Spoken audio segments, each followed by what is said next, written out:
नमस्कार मित्रों, एक बार फिर से आप सभी का बहुत बहुत स्वागत है ज्योतिष को समझने की इस यात्रा में। तो मित्रों, अपनी इस यात्रा में आज हम जिस भाव के बारे में बात करने वाले हैं, जिस भाव को समझने का प्रयास करने वाले हैं, वो है आपकी कुंडली का 11वां भाव। तो आइए समझने का प्रयास करते हैं कि कुंडली के 11वें भाव से हमें क्या क्या देख सकते हैं जीवन के बारे में, ये हमें क्या बताता है, और थोड़ा सा इसका आइडिया लेने का, एक बेसिक आइडिया लेने का इसका प्रयास करते हैं। तो मित्रों, कुंडली के 11वें भाव का जो एक नाम दिया गया है, जो मुख्य रूप से इसका नाम है, वो है लाभ भाव। अब इसे लाभ भाव क्यों कहते हैं, इसके अलावा हम 11 भाव से और क्या क्या देख सकते हैं, उन सब के बारे में चर्चा करते हैं, समझने का प्रयास करते हैं।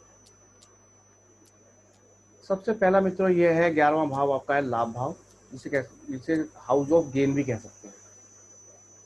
दूसरा हम इससे देख सकते हैं अपने बड़े भाई या बड़ी बहन के बारे में। जब हमने तीसरे भाव के बारे में बात की थी, तो हमने समझा था कि हम तीसरे भाव से अपने छोटे भाई और छोटे बहन को देख सकते हैं। 11वें भाव से, क्योंकि जब आप ये तीसरे भाव से विपरीत दिशा में घूमेंगे, तो तीसरा भाव आपका 11 भाव हो जाता है। तो तीसरे भाव से हमने छोटे भाई बहन देखे थे, 11वें भाव से हम अपने बड़े भाई बहन के बारे में देख सकते हैं। इसके अलावा दोस्त, अपने दोस्तों के बारे में यदि हमें समझना है कि हमारे दोस्त कैसे होंगे, उनसे हमारे संबंध कैसे होंगे, वह सब भी हम 11वें भाव से देख सकते हैं। इसके अलावा रिश्तेदार, हमारे रिलेटिव्स। और इस मित्रों, ये तो अच्छी बातें हैं सारी। एक खराब बात भी जो 11वें भाव के बारे में है, जो बहुत से लोग को नहीं पता या नहीं मानते हैं, नहीं समझते हैं, वो है कि यह हर भाव है। हर भाव का मतलब है कि ये सब कुछ हर लेगा। इसे हाउस ऑफ पनिशमेंट भी कह सकते हैं, सजा का भाव, सजा मिलने का भाव। अब ये क्यों ये सब है, इसको एक बार समझने का प्रयास कर लेते हैं। हाउस ऑफ गेन या लाभ भाव क्यों है मित्रों? ये क्या है कि आपका 10वें भाव से दूसरा भाव है। तो आप 10वां भाव हमारा कर्म भाव है। तो हमने जो कर्म किए, उसका जो फल मिलना है, हमने कोई काम किया, हमने कोई नौकरी की, हमने मेहनत की, उसके बदले हमें पैसा मिलना है, तो वो पैसा उससे दूसरा भाव दिखाएगा, तो ये 11 भाव दिखाएगा। इसलिए ये लाभ भाव है। बड़े भाई या बहन का भाव क्यों है, ये हम समझ ही चुके हैं। इसके अलावा दोस्तों का भाव क्यों है मित्रों? जब हमने छठे भाव को समझने का प्रयास किया था, तो हमने समझा था कि छठा भाव हमारा शत्रु भाव है। और ज्योतिष में एक नियम होता है मित्रों, भवत भावम। तो उस नियम के अनुसार जो आपका 11वां भाव है, वह आपका छठे भाव से छठा भाव है। तो छठे भाव शत्रु का, छठे से छठा भाव शत्रु का, यानी कि शत्रु का शत्रु यानी हमारा मित्र। तो ये हमारे मित्रों का भाव हो जाता है। अब रिलेटिव, कौन से रिलेटिव का इससे देखा जा सकता है मित्रों? जो आपका 11वां भाव है, वो आपके 9वें भाव से तीसरा है। 9, 10, 11 तीसरा भाव है। और 9वां भाव होता है हमारे पिता का। तो पिता से तीसरा भाव हुआ उनके छोटे भाई का, या हमारे चाचा का, हमारे अंकल का। तो इसलिए यदि हमें अपने अंकल के बारे में, अपने चाचा के बारे में कुछ समझना है, कुछ देखना है, तो वो भी हम 11वें भाव से देख सकते हैं। अब ये हर भाव, हाउस ऑफ पनिशमेंट क्यों है? क्योंकि छठा भाव भी मित्रों आपका शत्रु के भाव के साथ साथ, उसमें हमें दंड मिलता है, बीमारियां आती हैं, चोट लगती है, एक्सीडेंट होते हैं। तो ये क्या है? क्योंकि छठे से छठा भाव है, तो दंड से छठा भाव, मतलब वो छठा भाव दंड का, और ये छठा भाव, तो इसे कहते हैं कि दंड मिलने का स्थान, या कह सकते हैं इसे मैनिफेस्टेशन ऑफ पनिशमेंट। और ये दूसरा क्यों, एक एक मतलब इसमें एक बुरा भाव भी है ये अच्छे होने के साथ साथ। वो क्यों है मित्रों? क्योंकि ये आपका 5वें भाव से 7वां भाव है। और 5वां भाव मित्रों हमारे संतान का भाव है, हमारे पूर्व पुण्य, पिछले जन्म में किए गए पुण्य कर्मों का भाव है। तो उस वजह से ये क्या है, उसका मारक भाव है। हमें पता ही है कि किसी भाव से दूसरा भाव और 7वां भाव उस भाव का मारक होता है। तो क्योंकि ये संतान भाव से 7वां भाव है, तो इसलिए क्या है, हमारी संतान के लिए मारक है। इसलिए भी ये बहुत अच्छा भाव नहीं है। हाँ, हमें मेटेरियल गेन मिलते हैं, लाभ मिलता है।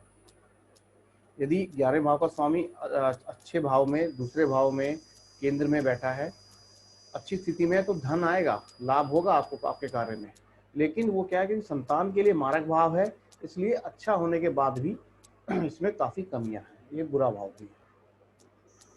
तो अब एक बार देख लेते हैं कि 11वें भाव में जो ग्रह होते हैं वो कैसे फल देते हैं। देखिए, 11वां भाव जो आपका दशम भाव से दूसरा भाव है, इस कारण हमारे कर्मों के फल को, या गेन को, या इनकम देता है। तो जब भी आपकी उस ग्रह की दशा होगी जो आपके 11 भाव का स्वामी है या 11 भाव में बैठा हुआ है, तो और यदि वह अच्छी स्थिति में बैठा हुआ है तो आपको पैसा मिलेगा, धन मिलेगा, आपके काम बनेंगे। किंतु यदि वह आपके छठे, आठ, 6, 8 और 12 भाव में बैठ गया है या वीक है, नीच का है, तो फिर आपको धन का नुकसान भी होगा, आपके काम बिगड़ेंगे भी। अब 11वां भाव वही जो हम बात की है अभी, कि छठे से छठा होने के कारण हमारे मित्रों के बारे में बताता है कि आपके मित्र कितने होंगे, मित्रों के साथ आपके संबंध कैसा होगा, वो सब हम 11 भाव से देखेंगे। पिता से तीसरा भाव होने के कारण अपने चाचा या अंकल के बारे में इससे देख सकते हैं। 11वां भाव को मित्रों, हर भाव एक और भी है कि क्या है, कर्मों का अंत दिखाता है 11वां भाव। कर्मों का अंत कैसे, कि हमने कोई कर्म किए और वो कर्म हमारे पूरे हो गए, उसके बाद हमें उसका क्या फल मिलेगा। मान लीजिए हम जॉब नौकरी की, हमने पूरे महीने हमने काम किया और काम हमारा पूरा हो गया, उसके बाद जो हमें पैसे मिलेंगे, जो इनकम मिलेगी, जो गेन मिलेगा, ये तो केवल एक नौकरी के बारे में हो गया। किंतु किंतु यदि हम जीवन के बारे में बात करें तो ये क्या होगा कि जब हमारे कर्म खत्म हो गए, उस कर्म और हमने कैसे कर्म किए हैं, जैसे हमने कर्म किए उसी उसी के हिसाब से हमें फल मिलेगा, तो वैसे ही फल मिलेंगे हमें और वैसा ही फल दिखाता है। तो एक तरह से ये क्या है कि कर्मों का अंत भी है, क्योंकि ये आपका लगन से 11वां भाव है और लगन हमारा शरीर होता है, तो ये आपका हमारे शरीर के जो जिसके लिए हमने शरीर धारण किया है उसके कर्मों के अंत को दिखाता है। अदरवाइज किसी भी भाव से जो 11 भाव होता है वो उसके कर्मों के अंत को दिखाता है। जो आपका 8वां भाव है, 8वां भाव आपका 10वें भाव से 11वां भाव है, तो इसका मतलब 10वें भाव से 10वां भाव हमारे कर्मों का भाव है, तो कर्मों के अंत को दिखाता है 8वां भाव, इसीलिए 8वें भाव को जो है हाउस ऑफ रिटायरमेंट भी कहते हैं, कि यहाँ पे आपके सारे जो कर्म है वो पूरे हो जाते हैं। इसी तरह से हर भाव, किसी भाव से 11 भाव हो, देख सकते हैं, समझ सकते हैं। अब एक और मित्रों की 11वां भाव जो होता है चर राशि, जब हमने राशियों के बारे में बात की थी तो हमने समझा था कि 3 प्रकार की राशियां होती हैं आपकी। तो उसमें जो आपकी चर राशि होती है, मूवेबल साइन जिन्हें कहते हैं, उनके लिए मित्रों बाधक स्थान होता है आपका 11वां भाव। चर राशि कौन सी आती है आपकी, 1, 4, 7 और 11। तो उनके लिए बाधक स्थान भी है। तो बाधक स्थान का काम यह है कि जीवन में बाधाएं उत्पन्न करता है।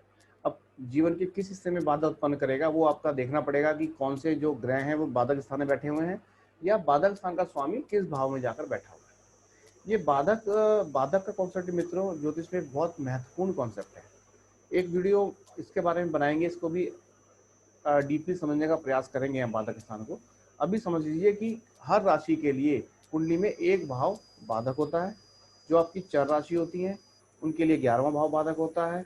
जो आपकी अचर राशि या स्थिर राशि होती हैं उनके लिए आपका 9वां भाव, जो 9वां भाव है 9th हाउस, वो बाधक होता है।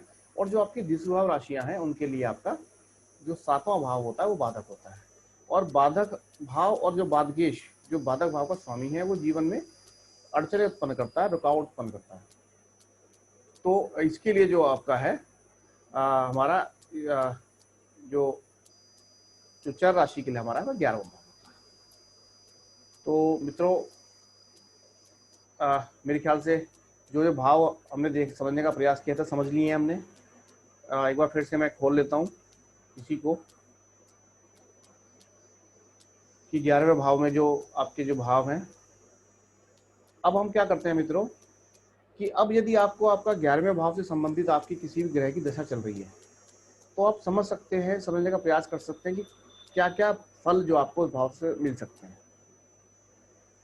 आज एक बेसिक आइडिया हमने 11 भाव का लिया है, क्योंकि सभी लोग क्या करते हैं 11 भाव को केवल अच्छा ही समझते हैं कि 11 भाव लाभ भाव है, आपको केवल फायदा होगा। नहीं, कुछ राशियों के लिए बाधक भाव भी है, और ये क्योंकि संतान से मारक भाव है 5वें भाव से, तो उसके बुरे परिणाम भी देता है। तो आज एक बेसिक आइडिया ले लिया हमने 11 भाव के लिए। 11वां भाव एक बहुत डिटेल भाव है। 11वां भाव ही नहीं मित्रों, कुंडली का हर भाव समझने के लिए बहुत डिटेल भाव है।